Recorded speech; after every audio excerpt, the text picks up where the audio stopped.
നിങ്ങളുടെ മൊബൈൽ ഫോണിൽ നെറ്റ് ഓണാണ്, അതുപോലെ തന്നെ ലൊക്കേഷൻ ഓണാണ്, അതുപോലെ തന്നെ നഷ്ടപ്പെട്ട മൊബൈൽ ഫോണിലെ ഇമെയിൽ ഐ ഡിയും പാസ്വേഡും നിങ്ങൾക്ക് അറിയാമെങ്കിൽ നിങ്ങൾക്ക് പോലീസിൻ്റെ തന്നെ സഹായം ആവശ്യമില്ല.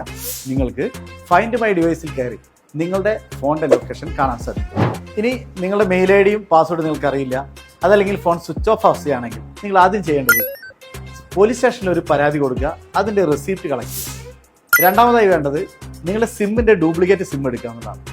ഈ രണ്ട് പ്രോസസ്സും കഴിഞ്ഞാൽ നിങ്ങൾക്ക് സയർ എന്ന പോർട്ടൽ CEIR.gov.in എന്നൊരു വെബ്സൈറ്റ് ഉണ്ട്. അതിൽ കയറി നിങ്ങൾക്ക് രജിസ്റ്റർ ചെയ്യാൻ സാധിക്കും. ഏതെങ്കിലും വ്യക്തി ഈ മൊബൈൽ ഫോൺ കിട്ടി ഈവൻ ഫോർമാറ്റ് ചെയ്താൽ തന്നെ അതിലൊരു സിം ഇട്ടാൽ നിങ്ങളുടെ SMS നിങ്ങളുടെ മൊബൈൽ ഫോണിലേക്ക് ഒരു SMS അലർട്ടായി വരും. ഈ സമയം നിങ്ങൾ സൈബർ സെല്ലോ അതല്ലെങ്കിൽ നിങ്ങൾ പരാതി കൊടുത്ത പോലീസ് സ്റ്റേഷനിൽ കോൺടാക്ട് ചെയ്താൽ ഏത് വ്യക്തിയാണ് ഈ മൊബൈൽ ഫോണിൽ സിം ഇട്ടതെന്നും അദ്ദേഹത്തിൻ്റെ വിലാസവും ലഭിക്കും. അങ്ങനെ നമുക്ക് ഫോൺ ട്രേസ് ചെയ്യാൻ സാധിക്കും.